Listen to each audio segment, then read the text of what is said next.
I'm laughing this morning because we're about to do what we haven't done in a while. We're actually going to do You Have to Meet My Friends. This episode is going to be where one of those ones where we call my friends randomly and they don't know they're on the podcast till they're on the podcast. And I'm going to reach out to one of the most iconic hairdressers that has ever been. I was just talking to her. Her name is Stephanie Kocielski. And I referred to her as the artistic director's artistic director because without her, nothing is possible. She built, for the last 41 years, dedicated her life and built the name of Paul Mitchell because of her heart, her soul, who she is as a person. But she's more than Paul Mitchell. She's more than hair. She's more than her industry. She is one of the most incredible human beings that I've ever met in my entire life. And she has been a mentor to me. She's been a sister to me. She's been a mother to me. And sometimes she's been a foot in my butt to me. So we're going to call her live without her knowing. And before she knows it, she'll be on the podcast and you'll get a chance to meet her. So it's my honor and pleasure to bring to you, I think, one of the most iconic, not only hairdressers, but people in this world, Miss Stephanie Kocielski. Why don't we get this party started?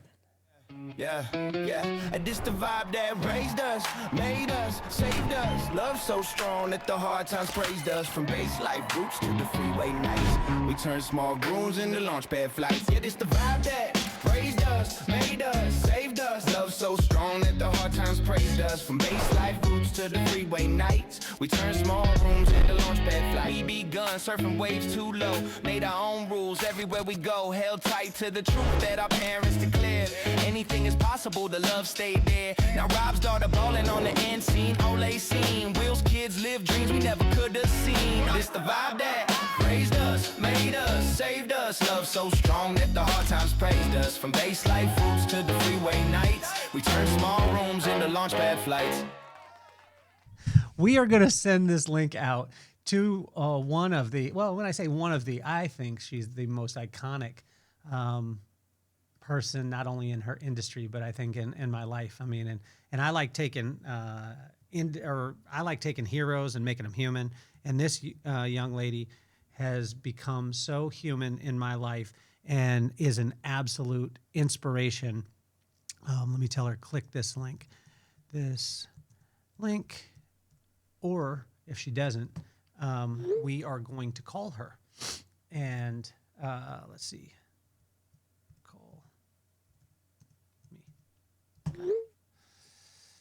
And then we've got to adjust. Let's get all our, we should make sure that our Roadcaster video, that's the the shameless shout out for it.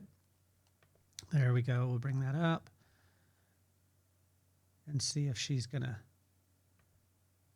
you know what? We should call her, actually. I think that would be a great thing too. Let's call her and see if she'll just answer. Here we go. She should be calling me.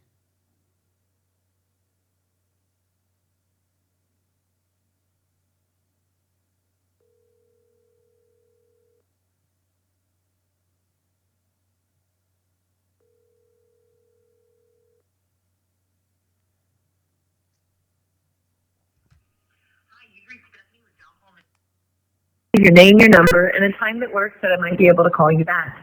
Hope that you're having a great day and talk soon. We didn't want to hear that. We'll call her again here in a second and tell her that she needs to hop on with us.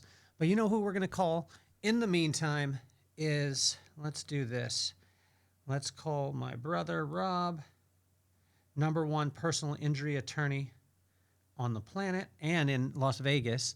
So if you ever have a car accident, any type of personal injury in Las Vegas, make sure that Cardenas Law Group is your choice, and we'll have the link there for you. Let's call Stephanie one more time. Turn that down in my headphones a little bit. Come on, Steph. Oh, Kelly, what's up? What are you doing? Right now, I'm getting on a call. You're getting on a call. Okay. Well, I just wanted to tell you you're live on the podcast right now.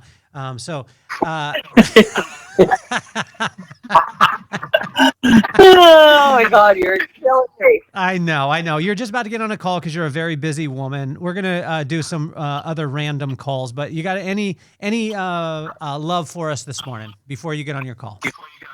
Yeah, I think my love for you is deep, and ain't no mountain high enough for you, Kelly. But I think celebrate the present and be present is the most important thing, I think, for people nowadays. There's cues. If you're a speaker, you get a cue to help you with your lines. There's cues coming in all day long, whether it's an email, a phone, a text, another person's smile.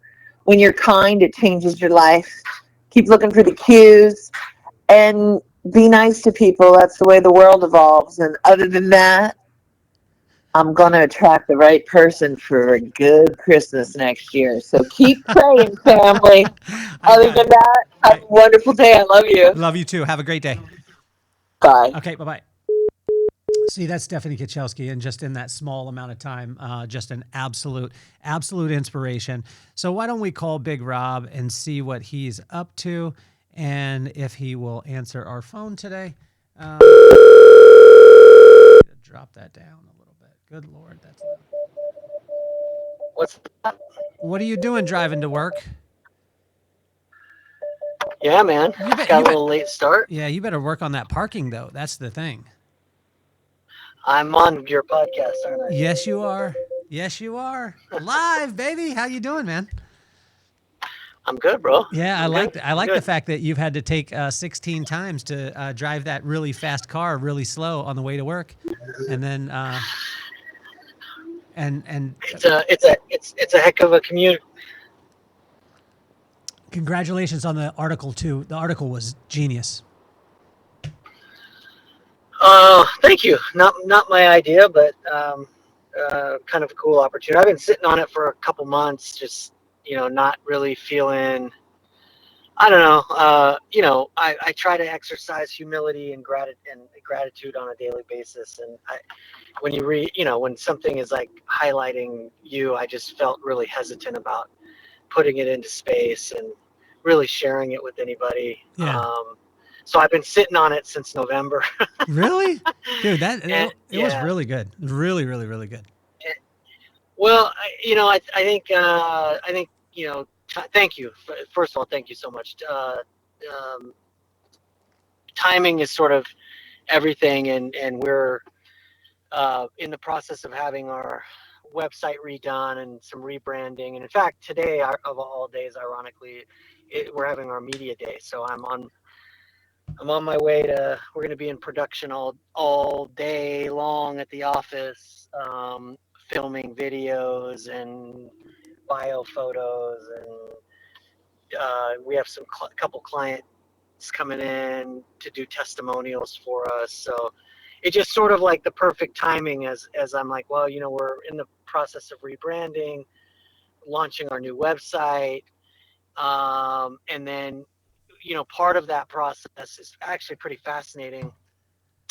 The production people and the way that people have now evolved into building websites and even content, generally is the AI generated stuff was just absolutely fascinating to me because they spent about 3 hours with Lisa and I 2 weeks ago just doing an interview to get our brand voice, just Uh to huh. get the voice of our brand and get a feel for who we were and who we are, and not only as individuals but as a firm, and the kind of client we want to attract and the business that we operate. And so they do this long interview process, and then there a transcript is generated, and then it creates it identifies your voice, Yeah. and it helps them to then build the content of your website. It's absolutely fascinating. So we got a first draft of the website, uh, maybe Monday night or Tuesday morning, and then as I'm on this sort of, I don't want to call it a quest, but everything's sort of coming together, right? Where I'm being asked to discuss the origin of our firm and why we started it and what we're about, et cetera, et cetera. And then, we're going to be celebrating our 10-year anniversary April 6th. And so all of this stuff is sort of percolating, right? And then I'm thinking, oh my gosh, I recall doing this interview back in November, and they had sent me a copy of it, the digital magazine. And I thought, what better way to sort of get my web production people to sort of get a better glimpse of who we are, right? Like, and truly our origin story. Like, and it's kind of neat that, I shared that and told that a couple months ago, and here I was sort of, revisiting it, very recently. So I was hesitant. I was a little embarrassed. You always feel a little weird about putting stuff out, like it's self-promotion. But at the same time, I thought, I want to make a push on behalf of my staff, and my staff deserves, for us to sort of scale and continue to grow. And and I try to shine some light on them as well. So. Well, I thought it was cool. The part of the interview that I loved was when you referred to the plan a bunch, and that you had written down the plan and then just read the plan over and over again. Yeah, so it's funny, man. Like, again, like I just it's how much God is in the details. But I read the book Think and Grow Rich by Napoleon Hill over 10 years ago, which helped to sort of prompt this plan, right? This idea, like, because a large part of the book is like the definitiveness of purpose, and right, putting things into action and writing them down. And I remember after reading that book, again, probably in 2015, writing out my plan, right? Like, and put it in a notebook, right? Like, and I tried to commit myself to reading it, and it was like, it was a 10-year plan. Like, ironically enough, it was a 10-year plan of what I was going to accomplish in 10 years. Yeah. And full circle, when at the end of, as I was closing 2025, I like to read. I believe that, not every reader is a leader, but every leader is a reader, right? And so I love to read, and I had hit so many roadblocks in 2025 with my reading, because I just wasn't getting satisfied with some of the content, right? I would start a book, and then I just wouldn't be into it, and then I'd set it aside. And I just got to this point where I was like, you know what?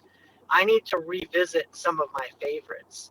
I need to reread some of my favorites. And so the first one that I grabbed in January and read was Grit by Angela Duckworth, one of my absolute favorites. And then the second book I picked up just a couple weeks ago to begin reading it's buried in my bookshelf, was an old ass copy of Think and Grow Rich that I had originally read 11 years ago. And so again, I'm reading this book, and then I reread the interview, and I'm like, oh my gosh, this is all tying together. And here I am 10 years later, like I am living my plan, right? Like it's now, I will say I haven't achieved the level of monetary success that I had originally put in my plan from 10 years ago. It was an audacious, ridiculous one, but I am living that plan. I am living out my life dream right now. I feel like I'm in the midst of that flow state where, you reach that level of comfort and sort of mastery in your profession, or, whatever it is that you're doing. And I just feel like everything is sort of coming together and has come together. And it's like, it feels like yesterday, but it's been over 10 years. It's just, it's wild. So truly grateful. Well, it does feel like yesterday, because I remember landing in landing in Utah and you and I having a conversation. I was in the parking lot of Costco and we were talking, and I can't remember if this was the third year or something like that, third or fourth year anniversary for you, or maybe it was 5 or something like that. But it seemed like just a snap. And then I thought back to the conversation that we had. I was in Connecticut when you called me. And you were actually, you told the story in the interview about you leaving the firm. Yeah. But I thought that was great then too, because you talked about leaving and making sure that your relationship with your previous firm was still intact, which was to you more valuable than any amount of money than you ever made. Yeah, I think, and in fairness, and you may recall this, you may not. If you don't, then I'm going to share it with your listeners. That you were really instrumental in that decision-making process, because you were the one that really were prompting those sort of questions, like, how would you want somebody to leave if they ever left you, right? And think about how that would make you feel and how you would be impacted. And you used the words that they've honored their commitment to you for those 9 years, right? Like, they paid my salary. They did what they said they were going to do, and they honored that. And I really learned how to practice law the right way. And I was surrounded by a lot of really excellent lawyers, but dude, a ton of great men, like great men, great husbands, great fathers. And so that just really had a huge impact on me. And I loved those guys, and I loved the people that I worked with. And that's what made it so hard to leave. But I didn't want to burn a bridge, and I wanted to preserve my relationship with them. And I wanted, even if on their end, the relationship was altered or ruined, for me, I would never want anybody to ever be able to say anything about my integrity or character in that moment, in that decision, and how we separated on good terms, at least as good as you can, right, in this industry. Because the reality, and I touch upon it in the interview, is that the reality is that in my field, when people leave firms, and they do, there's a huge attrition rate, they take clients. That's how they start their business. Yeah. And I'm not being critical of it. I mean, trust me, my wife, Lisa, she was really concerned about how we were going to survive if we didn't take clients, because the assumption was we were going to take clients. But once we had the discussion, and I really was able to communicate what was on my heart and what I felt after sound and wise counsel with you was the right way to do things and the right way to leave, it did ease her mind, and she was completely on board and completely understanding of it. And honestly, man, like, it is who we are. It is who I am. Like, it's on brand for what we are now. Like, we do the right thing. Like, we are a group of integrity, a firm of integrity, and that's what we're built on. That, so those foundational things, right, like, are so huge. And so that's why I'm so grateful for you serving as one of my mentors during that process, and during life in general, but like really, really helping me to sort of understand, what's important, and how to approach things the right way, right?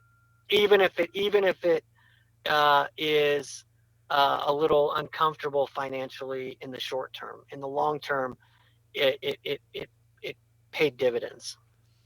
I was on my walk the other day. I was going through just a kind of cycle, right? And at the end of the cycle, it was the word strength, which it's hard for a lot of times a founder to have the strength to take on modern day. This is a word from Pops, modern day tools and technology, but still keep the core of their business. Because a lot of times founders have the tendency to think, if I take on modern day's tools and technology, then I'm going to lose the soul of the business that I have or the vision that I have. But I want to compliment you, because I didn't even know you were doing what you're doing today, but in doing what you're doing today, you're doing that. How has that, and you've been seemingly very conscious in it, and you almost go against the grain in it, because it's not like you're trying to be the first to the party with, hey, this new trend is happening, I need to do it in my business. You're almost waiting, but then when you adapt it, it's so powerful, like you're doing today.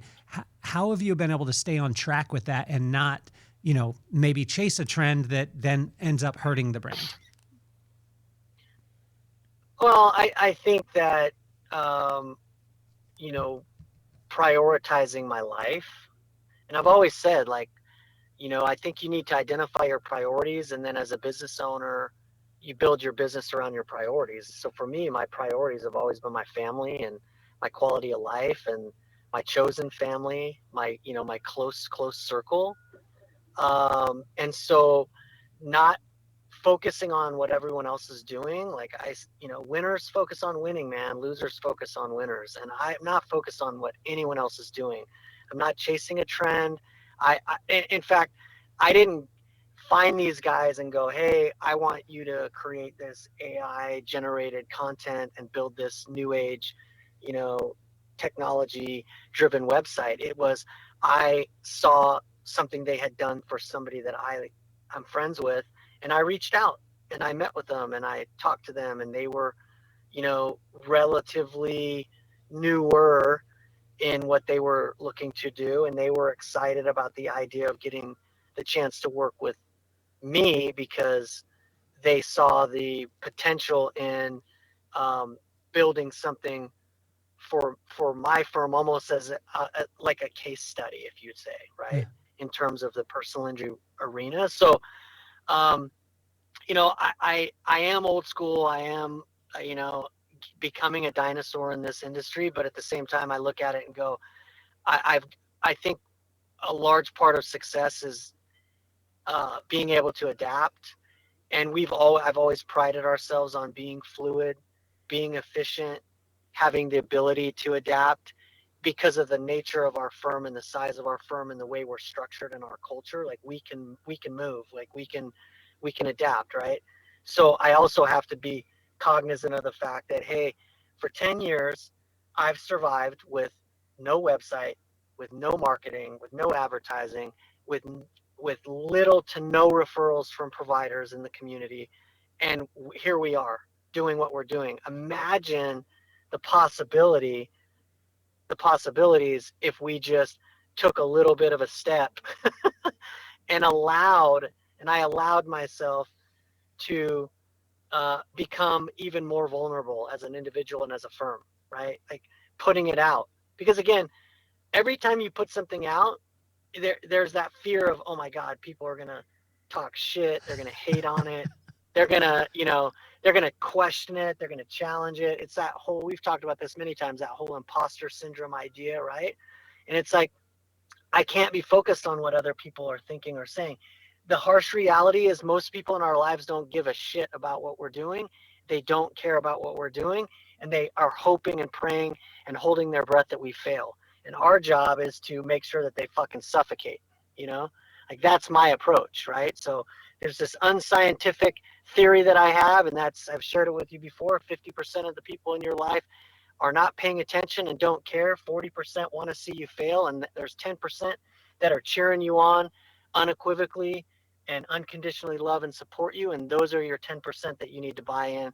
And if you're going to listen to anybody or confide in anybody, limit it to those 10%, right? Yeah. And so that's the way we've sort of approached it. So I've got 3 people because I know you got to get in. So I need yeah, 3 I gotta people. Get in. Okay, hit me quick, Diana. Yeah, Diana is completely amazing. I met her initially. She was a chiropractic assistant at an office that was next to us. She ultimately became a client of ours, so she has that firsthand knowledge of what the experience with our firm. But she had no legal experience. I I wanted her to join us, and I asked her to just simply trust the process, and she came in and blew us all away very, very quickly. And she's a rock, man. Like, she's an extension of Lisa, my wife. I trust her completely with, the administration, management of various things.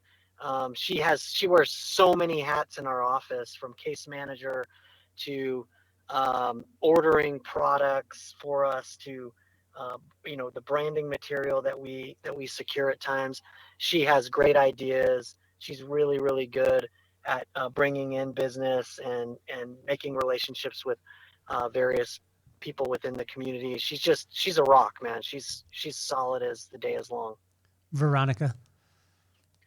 I mean, absolute blessing. Um, Veronica is Diana's sister. Veronica is the only person that we've ever hired that has legal experience, and a lot of it. She had 10 years of experience as a case manager. She was completely out of my budget. But I think that, in fairness, she had probably listened and seen the way her sister was treated and her sister's quality of life over the years. And I think she was a little drawn to that. And she was another one that I had a conversation with her.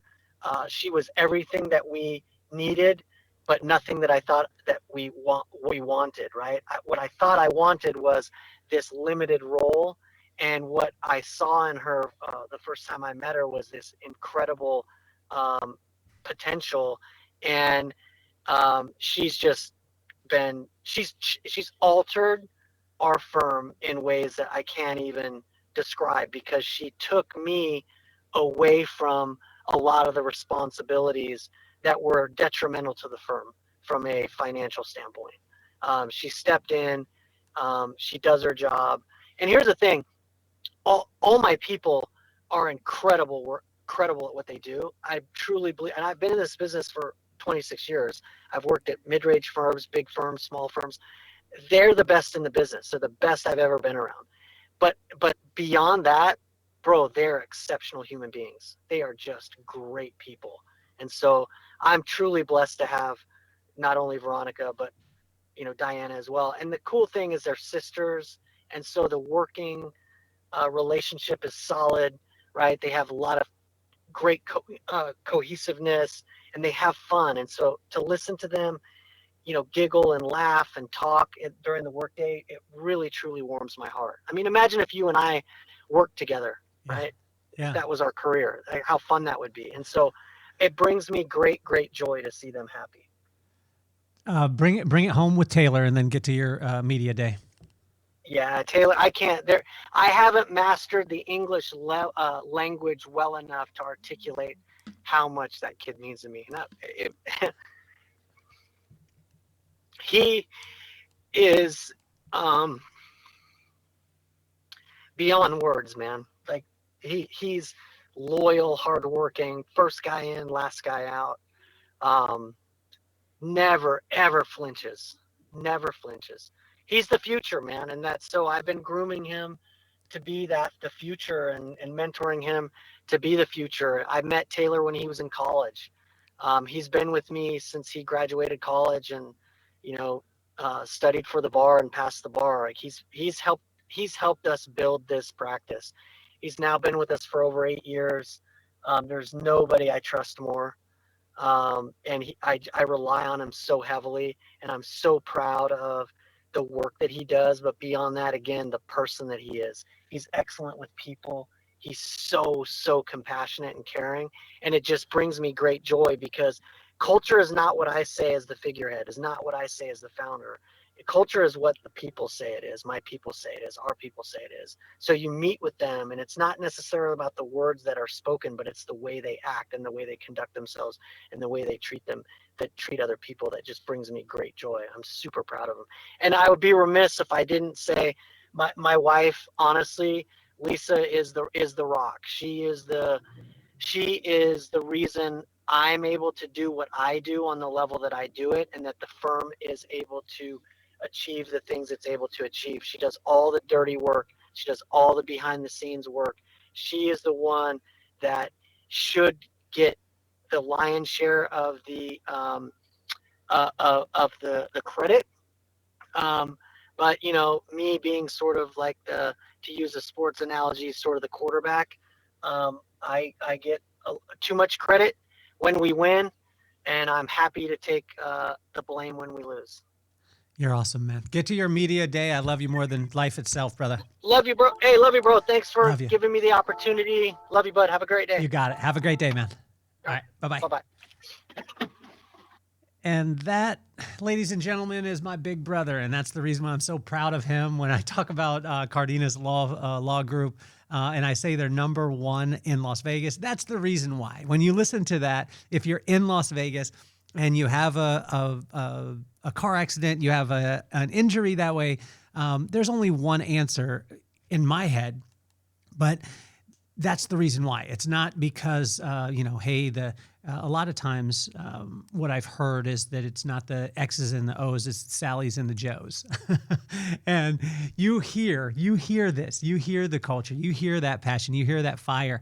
And my brother's an absolute beast. And even, as great of an attorney as he is, even greater person, he's an even greater husband, he's a greater father, he's a greater brother to me, and a greater friend to all of us. And it's my honor and pleasure. So that's another episode of You Have to Meet My Friends, where I call my friends randomly. They have no idea they're on the podcast until they're on the podcast. So I appreciate all of you. Thank you so much for tuning in. I hope I believe is it Thursday? I hope your Thursday is amazing. My name is Kelly Cardenas, and I'm officially off the hot seat. Peace, love, and soul. Yeah, and this the vibe that raised us, made us, saved us. Love so strong that the hard times praised us. From base life roots to the freeway nights, we turn small rooms into launch pad flights. Yeah, this the vibe that raised us, made us, saved us. Love so strong that the hard times praised us. From base life roots to the freeway nights, we turn small rooms into launch pad flights. We begun surfing waves too low, made our own rules everywhere we go. Held tight to the truth that our parents declared. Anything is possible, the love stayed there. Now Rob's daughter ballin' on the end scene. Ole scene, Will's kids live dreams we never could have seen. This the vibe that raised us, made us, saved us. Love so strong that the hard times praised us. From base life roots to the freeway nights, we turn small rooms into launch pad flights.